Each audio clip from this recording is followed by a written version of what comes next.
what will happen if I put a little bit of frankincense and eucalyptus oil?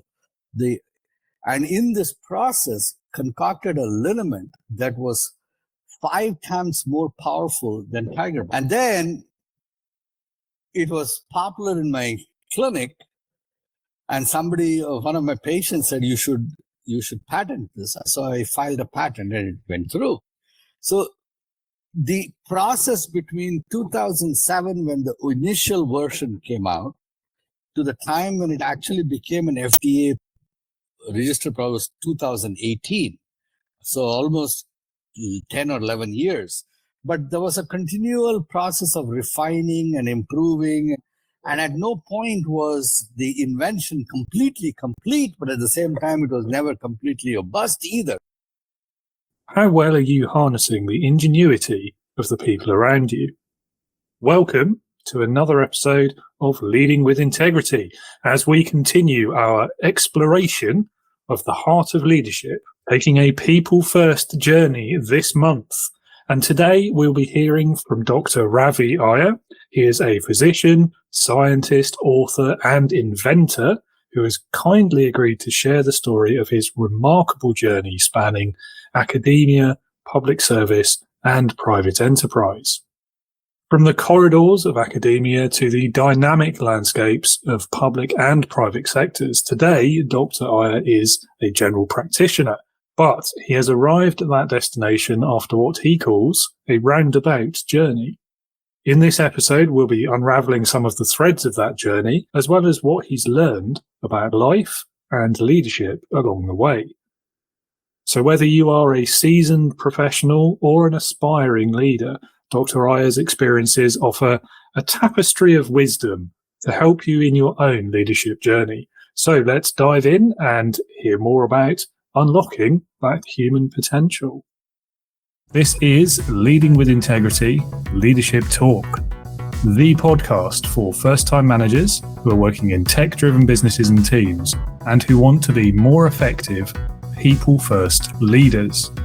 Each week, you will learn the crucial strategies, mindsets, and practical tips that successful modern leaders follow to be engaging, ethical, and authentic managers who get the best from their teams.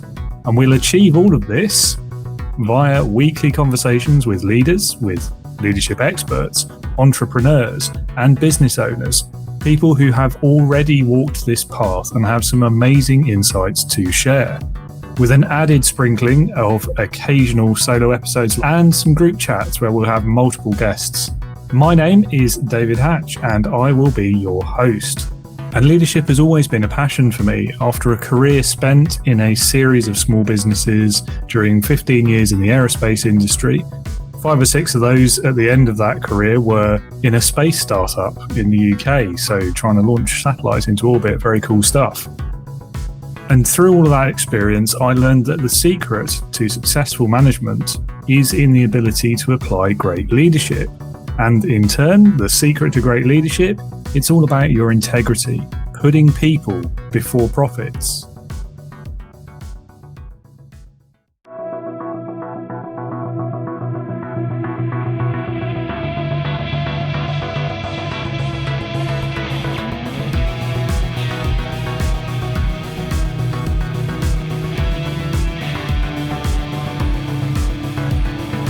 Welcome to the Leading with Integrity podcast. Leadership talk for the modern manager. With your host, David Hatch. This episode is a bit different in one respect. And I do trust all of my listeners to go away and do your own research and form your own opinions and conclusions. However, this is a potentially controversial one, so I just wanted to give a quick sanity warning, health warning, a disclaimer, if you like. In this episode, we do talk a bit about the pandemic in terms that were outside of my experience and understanding. Some figures are quoted, such as total global death tolls. I haven't verified those figures. I have done my own research afterwards and since the recording. And unfortunately, there are some disputes around some of these figures. And so I just wanted to give you that health warning before you listen. As always, please do take everything with a pinch of salt. do your own research, apply a bit of critical thinking. Don't take any of this at face value, and certainly don't equate it to my opinions on the subject, because I'm not a medical professional and I can only base it on what I can find on the internet, much the same as you can. So there we go. So that was all. I'm just going to flag that now so you know it's coming and it's not an unpleasant surprise halfway through the episode. I just thought it would be best to mention it from the off. Dr. Ravi, thank you so much for joining me today, particularly because of the time difference. I know it's 5:30 in the morning for you this morning, so thank you so much for the commitment of getting up that early. Really do appreciate it. Oh, you're very welcome, David. I normally get up around this time, so it's not that much of a deal. Okay, it just seems terrible to me. So the best place to start with the episode, as ever, is to hand over the virtual reins to you to introduce yourself to the listeners, tell them a bit about your background, your career history, and what you're currently working on. My name is Dr. Ravi Iyer. I'm a physician, what you British people would call a GP. I'm a GP, but I'm a GP who's come to the role of a GP in a very roundabout way. I got my physician's degree 40 years ago in India. Then after doing a couple of years of training, I decided to completely switch fields and went straight into basic research and got a doctoral degree in biochemistry and molecular biology. And then came over to Harvard as a research fellow in medicine and molecular biology. And I was at the med school in Boston and with a dual appointment at the MGH Cancer Center, where I was working on the genetic control of the genes that are turned on in infection when an infectious organism gets in, how the body fights it. And so that kind of work took me from the MGH to Dana-Farber Cancer Institute and the Children's Hospital. I was working there for a few years, and then I went to Washington, D.C. to pick up a Young Investigator Award in 1993. And bumped into the program director for residency training at George Washington University in Washington, D.C. And we got talking, and he offered me a position there. So I came back and started as a resident. Finished my residency, took some time to do some clinic work, and I really enjoyed doing that in Northern Virginia. Jumped ship again and went into clinic, basic private practice as a GP, but with a twist where I wanted to do community medicine, but I also wanted to keep my hands in academia. So I continued to remain engaged in clinical research. And over the years, my career it's been like the River Thames, meandering down a lot of alleyways and picking up a lot more than moss, I can tell you that. And I've been a director of a hospice, chairman of a hospital, and now I work as part of a 300 physician multi-specialty group practice where I'm the director of clinical research in addition to running the Iyer Clinic. So a lot of roles over the years. I'm still very much engaged in clinical research. I'm still engaged in scientific debate. I'm right now very deeply engaged in the dialogue of what we should do, what kind of checks and balances are required for science to be conducted safely in this 21st century world where pandemics that kill 25 million are unleashed. So that's where we are. Quite a lot of diverse fields then. Is there a common theme that runs through all of those for you? Is there something that ties it all together, or is it just kind of where the river takes you, as it were? No, there is a one common theme, and that is from childhood, I've been completely fascinated by life.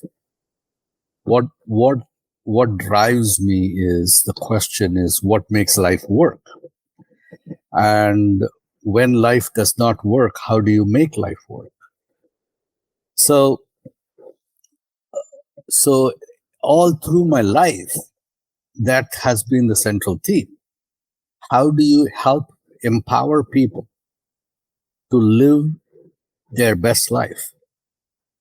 And when circumstances beset them with issues that interfere with their ability to live productively, functionally, how do you set things right?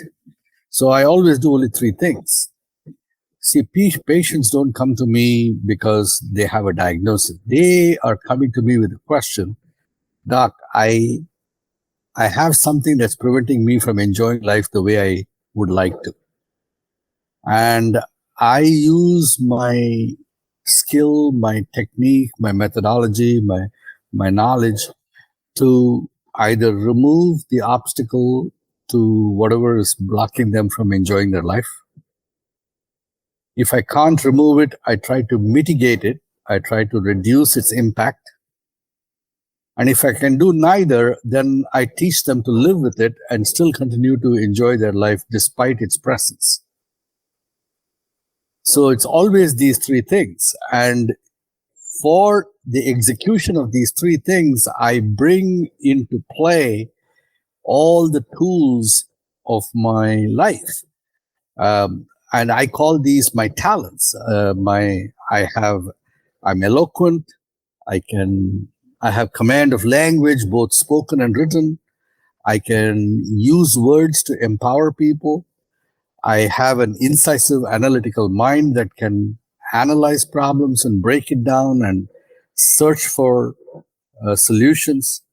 And when I don't have those tools, I go out and learn new tools. So I learned how to make medicines. I have several FDA approved medications that I created. So I have patents on inventions that I created. I have I created a company that makes supplements and wellness products, and I know every Tom, Dick, and Harry has a supplement out in the market, but the ones that I make beat everything down by a factor of 5 to 6 fold because they are the only ones that got FDA approved as an actual remedy. So that's basically my raison d'etre. How do you make life work? And my entire 40 years of my life as a professional has been dedicated to just the singular work in diverse aspects and diverse fields. So that's the unifying feature. That's the common thread that links all these pearls into one long, productive necklace. Well, when you explain it that way, it makes perfect sense. Yes. So what was it that originally sparked that interest? I was always a nature kind of person. I would wander off into the creek and streams behind my school with a little handkerchief, go fishing for tadpoles and zebrafish and bring it back and put them in a mason jar and watch them and look at, so right from a young lad, I was fascinated by life, by all things living. And that just grew into a passion and decided that that's how I should do it. The one other thing that came very early on in my life was I discovered that I had the ability to enable the people around me to look at the bigger picture. So I could be a space where people could be able to step away from the storm of their narratives that was driving them crazy, and allow them to take a step back and see reality for what it is. And I discovered very early in my life that most of us are bounce in a kind of a ping pong way between the experience of our life and the narrative of our life. And more often we get trapped in the narrative and we forget the experience. And all performance and all excellence is only rooted in the experience and not in the narrative. That is an extremely interesting way of putting it. I really like that, actually. And we think about that in terms of leadership, in terms of people's experiences in the workplace, for example. It's very easy, isn't it, to get stuck in that narrative of, I don't enjoy my job, or I'm not getting on with my manager, or the grass is greener in that other job. Yes. You see, David, one of the things that, and I like to explain it because a lot of people have resistance to understanding that is the way it is. But what I do is I explain it to people that, hey, this is how you, me, and the whole world was wired, and there's a purpose for the narrative. And I'm telling you, that purpose goes back to 10 million years of evolution. The fundamental thing that is common from an amoeba to the highest human being is this desire to predict what is likely to happen in the next 5 minutes. And this ability to predict is essential for survival. I'll give you an example. You take a drop of water from a pond and put it on a microscope slide, and you look at it under the microscope, and you will see this tiny amoeba floating around in this drop of water. For this amoeba, this drop of water is the same equivalent of an ocean.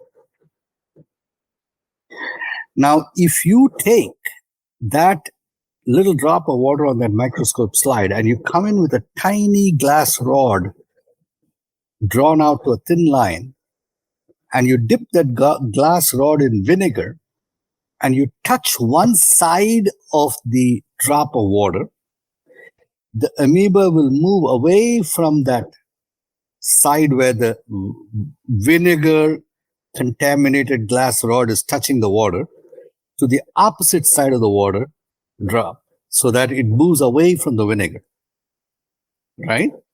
So obviously the amoeba doesn't like the vinegar. Now you do the experiment a different way. You bring in a glass rod dipped in sugar and you touch it on another side of the water drop, the amoeba will move to that side.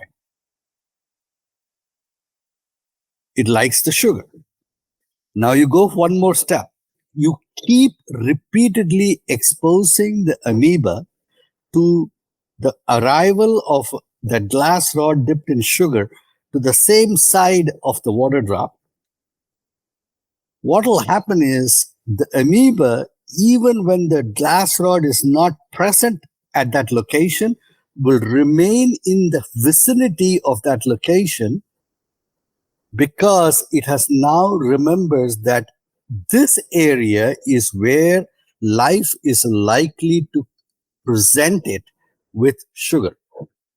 It remembers. An amoeba remembers. It is able to locate itself on one side of a water drop rather than the other side because of its history of procuring something advantageous to it. An amoeba is showing predictive ability.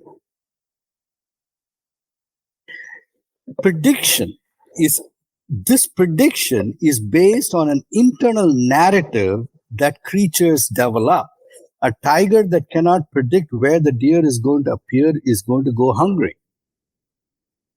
A deer that cannot predict where the tiger is going to appear is going to get eaten. So the ability to predict is based upon getting an experience for the first time, capturing it into memory, codifying it and categorizing it into some form of images that form a narrative that you then use to analyze and do pattern matching against every other experience that you get. This is an automatic function of your consciousness. Your consciousness has two aspects to it. One is experience, the ability to perceive experience. And the second is the ability to create a narrative out of the perception. And the third aspect is what imprisons people and fossilizes them. The tendency to use narratives to define experience. If you did not do that third thing, unconsciously, you will remain open to new experiences. Now, in society, different leaders are usually people who are able to separate these two things. And the best leaders can stay in the experience, and they know when they are in the experience, and they know when they are doing a narrative. And they choose which narrative they want to give power to. And the very, very best of leaders not only give power to their own narrative, they are able to create the narrative for the whole world. That, in essence, is a leader. Yeah, no, I can see the logic there. It's that third step, as you say, is where a lot of people get fossilized or lost or stuck, and I wonder what it is about human nature that makes it so easy to get stuck in that rut and because so difficult to get out of it. It's convenient. Well, so one of the things about the human brain is the human brain is lazy. It doesn't like to do work more than it has to.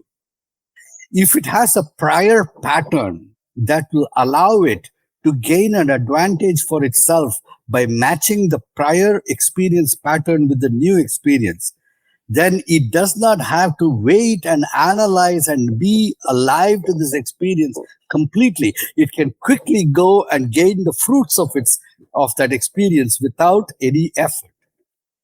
It is this intellectual laziness, the evil of sloth, that traps you into the prison of your past.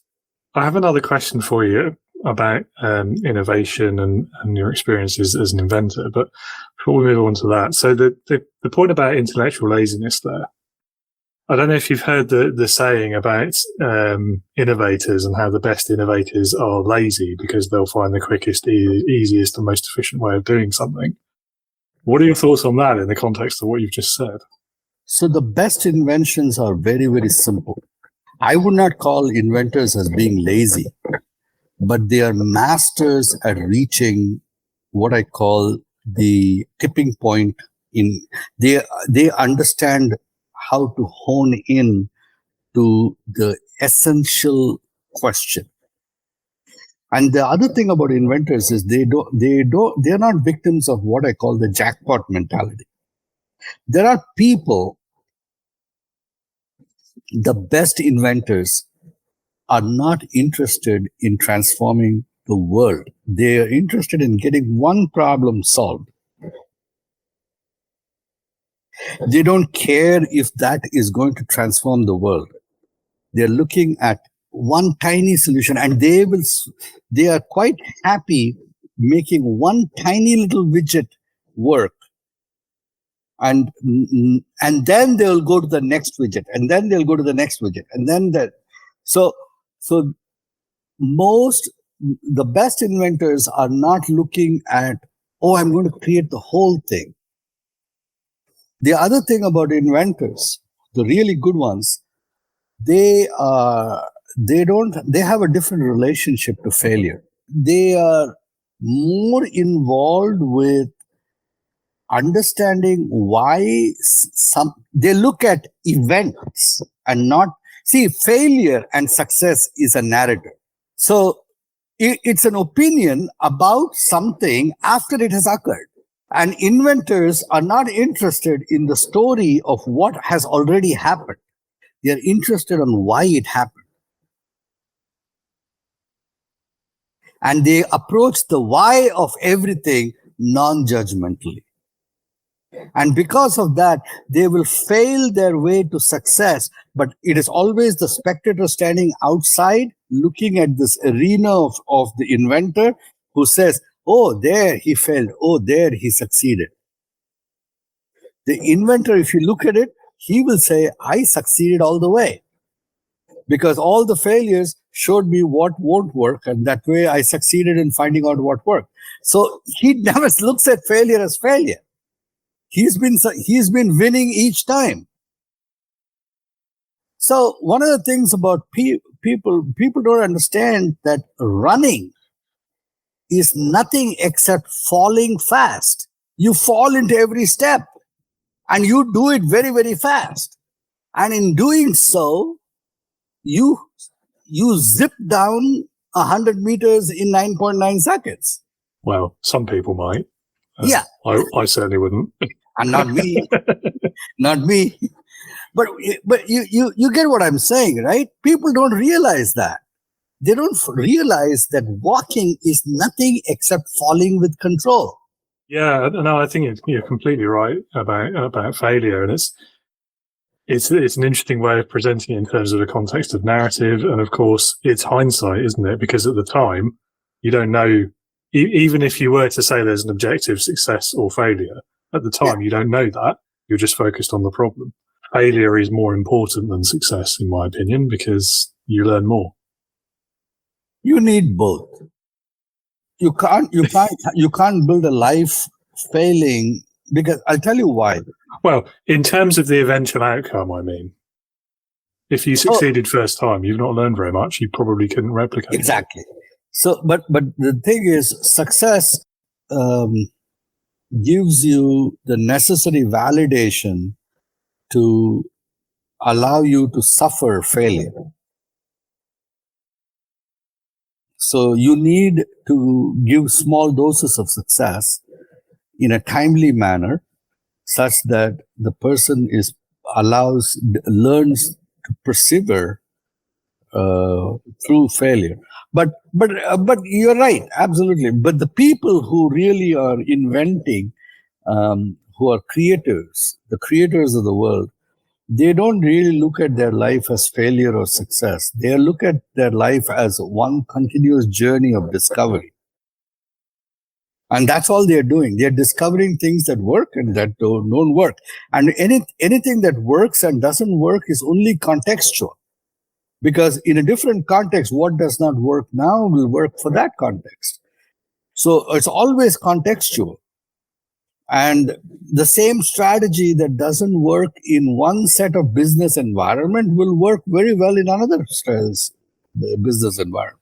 Yeah, I'm trying to think of a famous inventor who set out to solve a big problem, and I don't think there are any, are there? You're right, because they focus on the smaller thing. They're not worried about the changing the world level.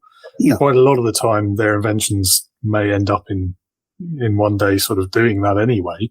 But I think you're right. That's not their intent at the time. They're just, that's a problem.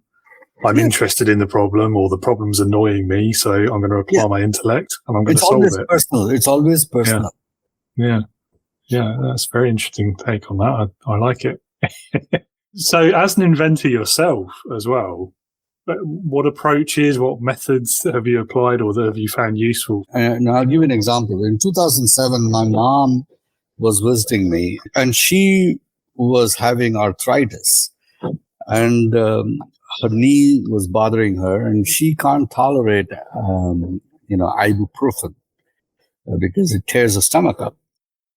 So I decided to concoct something, and at that time I was reading a Sanskrit text, and there was a line in that scripture that described how a particular saint in India had used camphor to reduce pain. So then that got me intrigued, and I went and I got into my medicine closet and I pulled out tiger balm and looked at the ingredient. And sure enough, there was camphor there. And then I looked at it closer and said, there were a couple of other ingredients. One was cinnamon. I said, okay, maybe I can make something for my mom using camphor and some of the herbs that I have in my kitchen. So I went to my kitchen and took a little braun coffee grinder, put some black peppercorn, ground it into powder, all right, and put it into a tea bag, a muslin tea bag, ground some cinnamon, put that into a tea bag, took some red chili pepper, crushed it, put that into the same tea bag,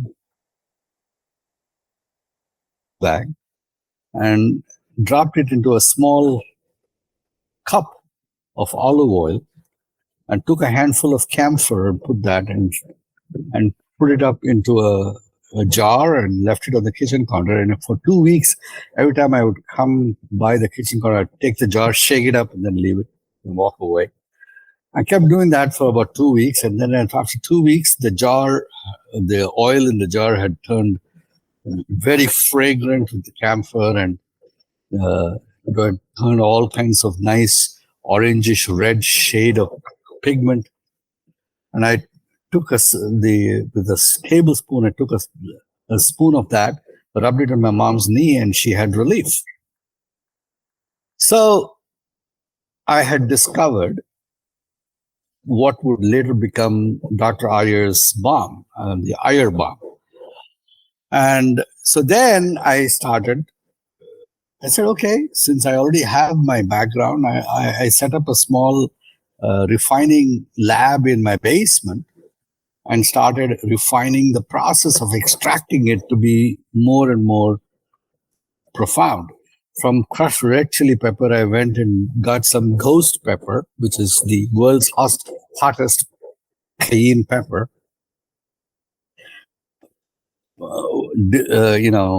Refined a method for extracting capsaicin out of that. And, in this process, the invention of Iyer balm kept improving.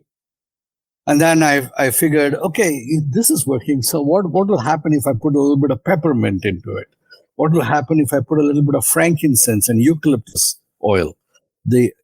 And in this process, concocted a liniment that was 5 times more powerful than tiger balm. And then it was popular in my clinic, and one of my patients said, you should patent this. So I filed a patent and it went through. Then I went to the FDA, and I found the FDA allowed me to register it as an OTC medication, and it got registered as an OTC medication. So the process between 2007, when the initial version came out, to the time when it actually became an FDA registered product was 2018. So almost 10 or 11 years. But there was a continual process of refining and improving and retesting and doing and all being done. And at no point was the invention completely complete, but at the same time, it was never completely a bust either. I just kept refining it, like bringing out so many different automobile models with each one having a little extra feature. All right. That's the best example I can give of the entire inventive process. And so the answer is, the first thing is, find a problem that you can personally identify with. Almost all inventors have a personal relationship with the problem that they are doing. And then, because you need to have that personal connection to drive you through the ups and downs of the inventive process. Otherwise, you'll lose interest. If you're doing it for somebody else, you won't sustain it. So that's something. And then once you do that, you keep dogging away at it, chipping away at it, refining it, almost like Michelangelo chipping David out of the block of flawed marble. A fair number of parallels there to the kind of the iterative approach to software development, like Very say, iterative, agile, and yeah. No, it's interesting. You've started your own business. You've spent a lot of time in academia. You've spent time in public sector as well. Those are three very different modes or ways of working. They certainly, as industry sectors, operate very differently. What would you say are the major similarities, though? Because I'm always keen to hear from people who've worked in all three, because that's quite rare, I think. Academia has a lot of intellectual hubris. So to succeed in academia, the qualities that really drive you is your ability to be intellectually very agile and sharp. But most academics are intellectual for the sake of intellectuality rather than necessarily. So I don't want to put down academics. What I'm saying is the culture of an academic is intellectuality for intellectuality's sake. So there is a kind of it's skewed partly to that level. An academic would love to have nothing more than just delve into the abstractions of intellectual pursuit without any concrete material benefit being visible. And you need that kind of isolated pursuit. That happens. So the danger of that is that you can get sucked into forgetting why you are doing science for one thing. You can forget that the value of whatever you are pursuing has value only if it is for the betterment of humanity. I'll give you an example. It's very important for people to understand that. Take, for example, we've just come out of a pandemic that killed 25 million people. We don't have the appropriate guardrails for virus research in this world. 2 nuclear explosions, Hiroshima and Nagasaki, killed 250,000 people. And that spawned an entire International Atomic Energy Commission with enforcement capability to go into any nation in the world and shut it down if they don't adhere to appropriate controls and audits and inspections. There are sanctions placed. Economies are shut down. 25 million died in these last 3 years. We still don't have the guardrails. See, that's what I'm trying to talk about. Why, when you talk about academics versus industry or public sector versus private sector, the strength of each is undeniable, but you have to remember that they all serve human beings. So the common thread that needs to be connected through all this is, how does it all serve human beings? In public sector, you have governmental policies. Policies are created. Frequently, policymakers make policy just because they like to make policy. They forget who it is meant to serve. Private sector, they are interested in the generation and creation of wealth. Public sector, interested in the creation of governance. Academia, in the creation of knowledge. So knowledge, governance, wealth. These are the 3 sectors. In Hinduism, there are three deities of this. One is the goddess of knowledge, the other is the goddess of wealth, and the third is the goddess of execution, of actively bringing. And that is what it is. Public sector is all about execution, all about governance. Private sector is all about wealth creation, the consolidation of wealth. The pursuit and consolidation of wealth is all there is about private sector. But in every point, as long as people understand that to succeed in each of these three sectors, you need to be able to be good at the one salient feature of each sector. So to succeed in academia, you have to be very good and competent in knowledge. To succeed in the public sector, you have to be good in policy making. You have to be able to take the long view, the big view, to bring in as many stakeholders as possible.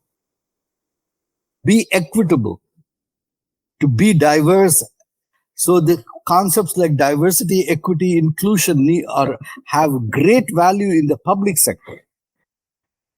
In wealth creation, usually diversity, equity, inclusion are given lip service, but it is always subject to the ability to consolidate and create wealth. And I'm my own view of all these three is amoral. I recognize these as operative principles.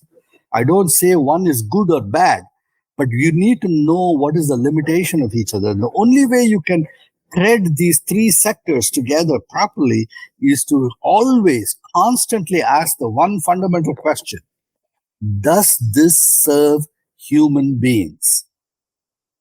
Who does it serve? And if you always ask that question, you will not go astray. The one thing this is why we need leaders. We need leaders like Gandhi and Martin Luther King, who are my favorite heroes, is that these people broke that and they said, okay, how do you get, knowing that academia, public sector and private sector are oriented towards serving groups of people, how do you ensure that this definition of the group is expanded to the largest common denominator?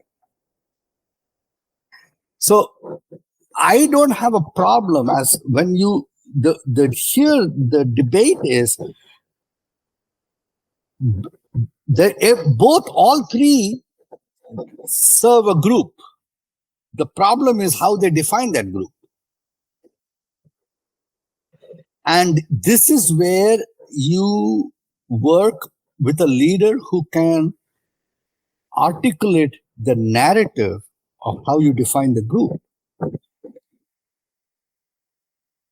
And that is why you need leaders of vision who can stand in the experience of being human and then look at everyone and say, hey, listen, guys, we are our best selves when we serve everyone. Yeah, I mean, I could talk another hour just on the political side of it, to be honest, but probably best not dwell too much on that. Yeah, I think, whatever your views, and same for the listeners, about certain politicians or parties or whatever, I think there's certainly in this country, there's been a big lesson for us, I think, in the last 5 years about how our system works and how vulnerable it actually is to a bad actor if they get the wrong type of power. And I don't know what the answer is. I don't know how we solve for that. Because I think I think it's the case in the States as well, the way the political systems are set up, it's all done on the assumption of good motives of the people who have control of it. Yes, a lot of my own work kind of shifted during the pandemic. And after the pandemic, I decided that I'm going to change tact and and that was one of the reasons why I wrote a book on that. And then I came out, been very actively working on creating a dialogue where I talk about this whole thing about experience and narrative and leadership and why leadership. And one of the things that I'm very vocal, I would say almost stridently vocal, is the need for much better transparency and governance in our scientific enterprises, because science no longer is can be trusted to the scientists. We need much bigger people out there setting the guardrails, because scientists by nature are intensely curious, and they satisfy their intellectual curiosity. For the most part, they have very high levels of integrity and social ethics and social consciousness.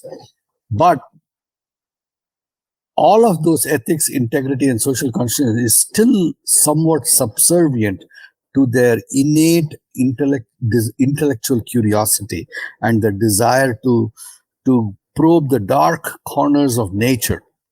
And I have no problem with that.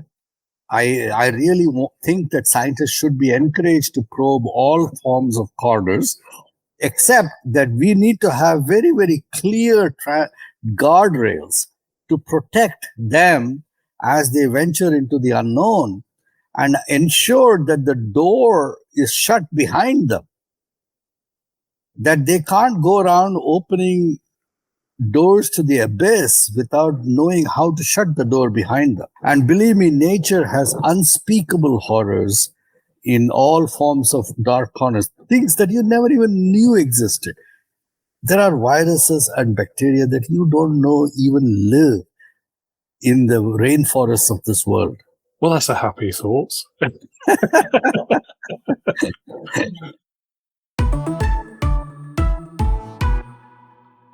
Let's talk a little bit more about leadership then. So one really interesting question I have for you is, what has been your best experience of being led by a leader that you've worked with in your career?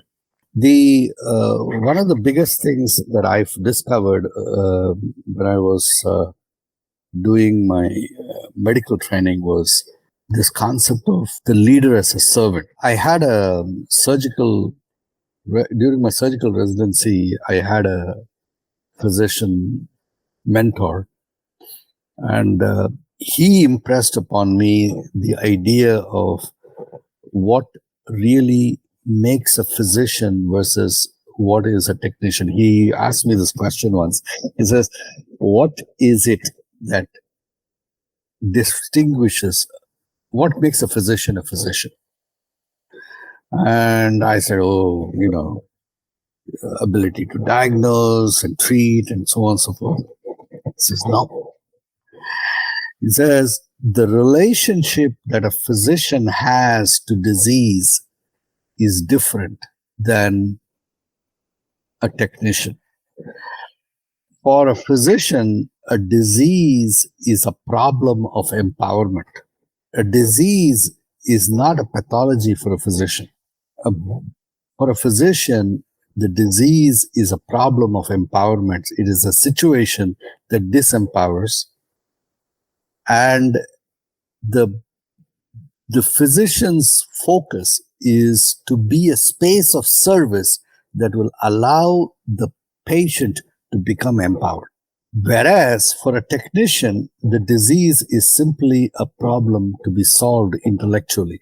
So it is this attitude to service that makes a difference between a physician and a technician. He said that you may be wealthier as a technician, but you will always be happier as a physician. And he said, if you have a choice, Ravi, try to be a physician. There will be times when you'll have to be both. There'll be times when you'll be pushed in one direction or the other. But if you have a choice in the matter, choose to be a physician. So that to me is been the mantra for my life.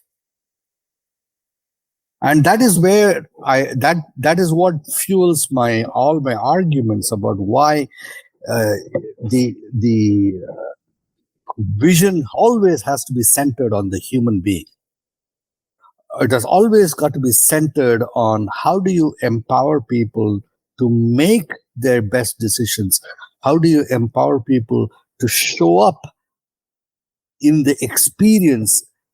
And when they show up as part of the narrative, how do you craft that narrative such that it pushes them toward an empowered existence of their life? And that's all there is. And that is leadership.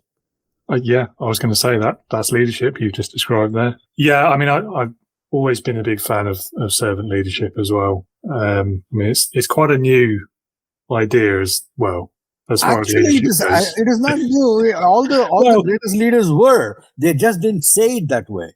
It's new as a theory defined as servant leadership, yes. But I think it's particularly relevant now in the kind of I hesitate to say post-COVID, but the since-COVID years, just because of the way that we've had to start working now compared to how we were in the past, and all of the mental health issues that have come up as a result of all of these challenges that the workers have faced. And I think that whole approach now is much more powerful, much more relevant, much more useful than it has been in the past, in a business setting at least.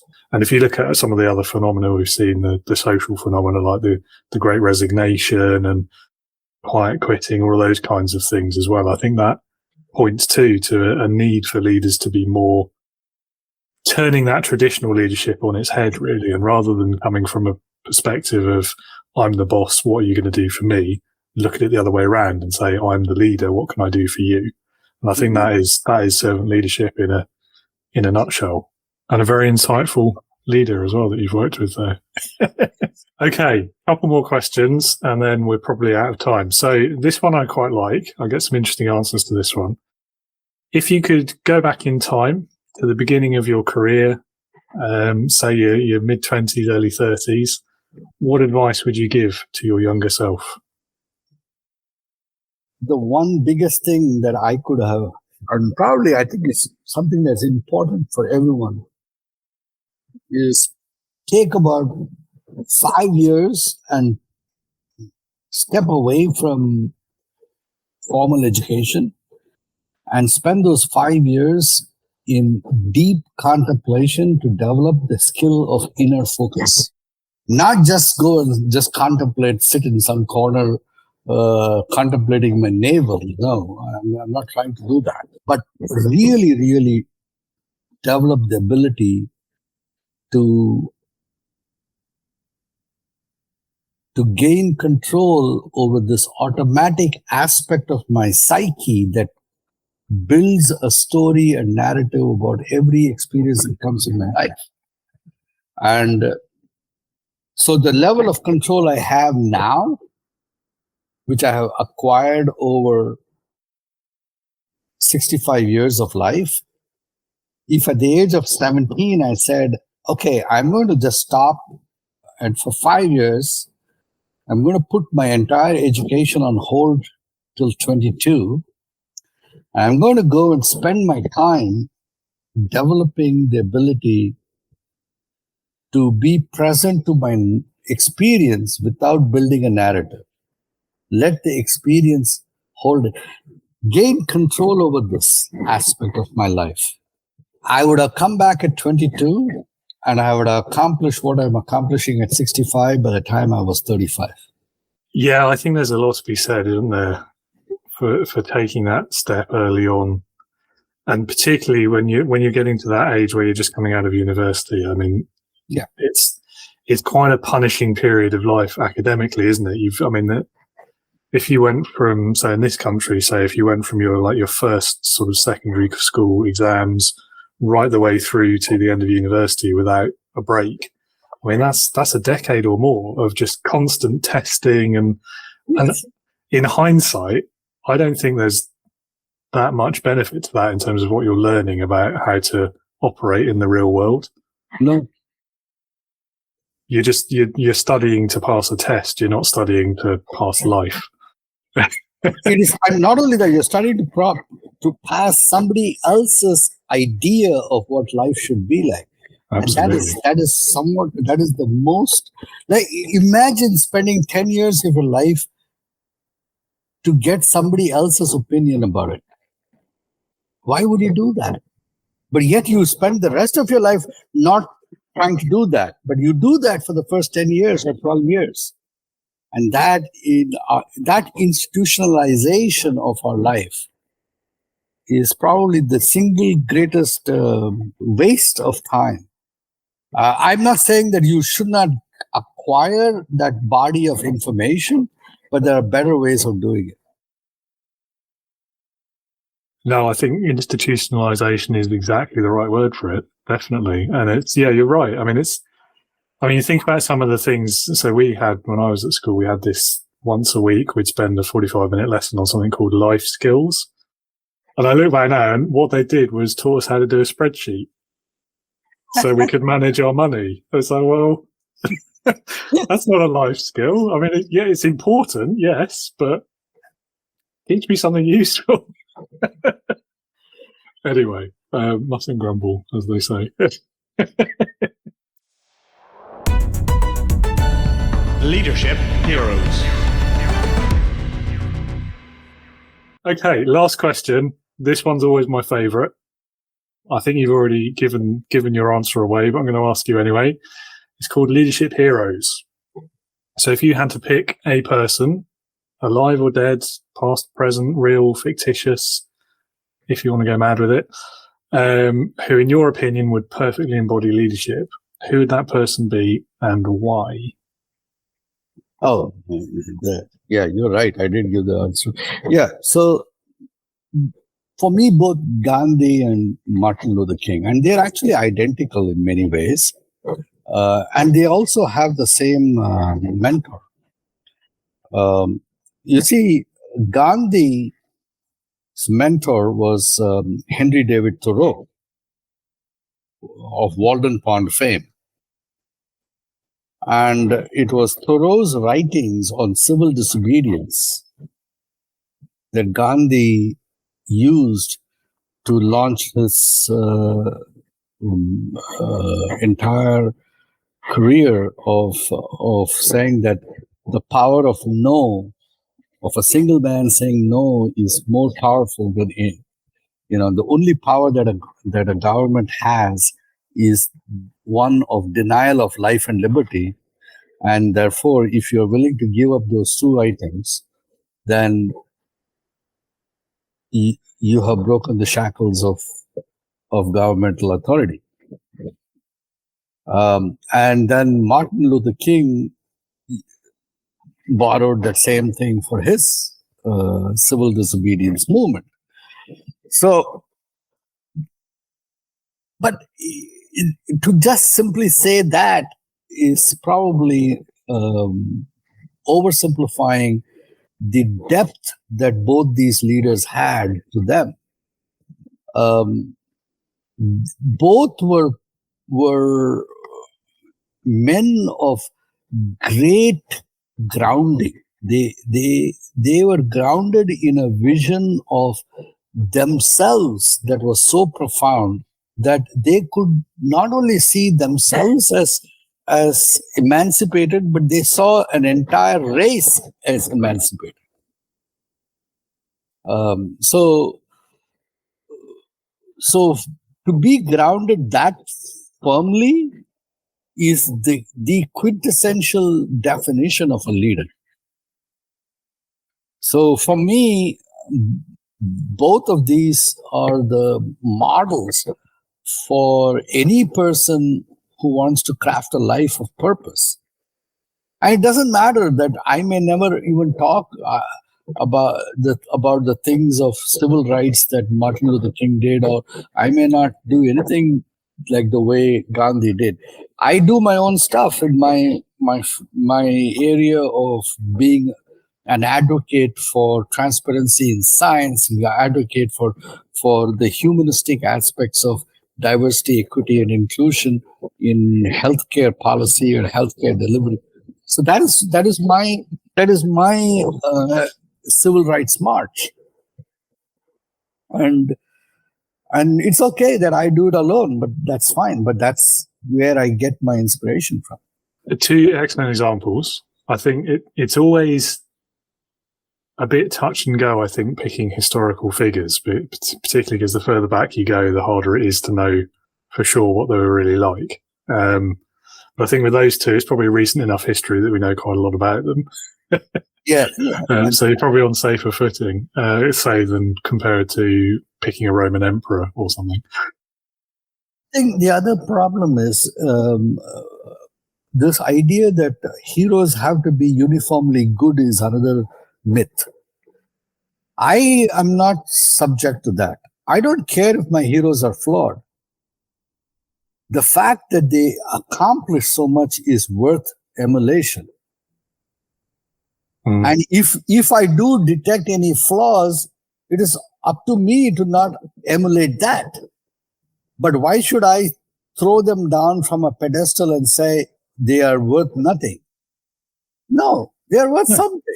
If I see something not worth emulating, I don't emulate that. But that doesn't mean I suddenly tarnish the other stuff just because I saw something that was not worth emulating. No, I think you're right. It's somewhat of a trick question using the word perfect, because obviously I'm asking you to pick a human, and humans are not perfect. We are flawed creatures, aren't we? So there's obviously that aspect of understanding it. But I think what both of those men had in common was the grounding that you've spoken about, but what that allowed them to achieve, the fact that they were fighting for a common good, an ethical right. And they were both able to inspire their followers in a way that, again, is associated with the greatest of leaders. So I think two really, really good picks. Well done. Thank you.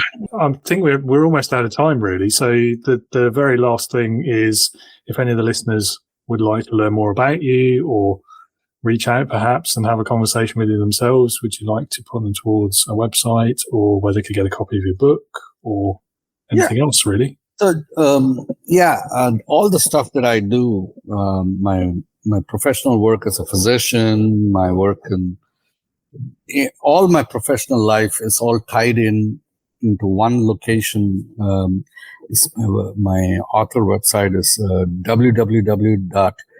I'll spell it out: D as in David, R as in Robert, IYER, driyer.com. And you can follow me. You can watch my YouTube channel with all my speeches and stuff like that. You can email me from there. Excellent. Well, I'll put the link to that website in the episode description as well, so everyone can find it easily. And that's all we've got time for. All that's left for me is to say thank you again, Ravi, so much for your time this morning. It's been great talking with you. Oh, it's my pleasure. Thank you. Well, I hope you enjoyed this conversation and found Dr. Ravi Iyer's journey as inspiring as I did. Those lessons from academia, public service, private enterprise really paint an interesting picture and tell such a good story about his journey to where he is today. If you want to learn more, check the episode description now. You'll find Dr. Iyer's information, links to his website, and so on. If you haven't subscribed to us yet, hit that button now and stay tuned for more. And listener, I do want to thank you for your dedication to Leading with Integrity and the kind reviews that many of you have been leaving. Please do continue to share your thoughts and join us in the next episode, as we will be concluding this month's theme of the Heart of Leadership with my next guest, Chrissa Boyce, an executive coach, fractional COO, and former senior executive in a Fortune 500 company. Chrissa and I will be discussing all things leadership, including the challenges faced by first-time leaders, the similarities and differences between big and small teams and big corporates and small startups, how our biases can affect our leadership, and more. It's going to be an excellent conversation to round up our People First November series, so I hope you'll be able to join us again. In the meantime, keep thinking about how you can best or better harness your team's potential, keep putting your people before profits, and be a leader, not a boss.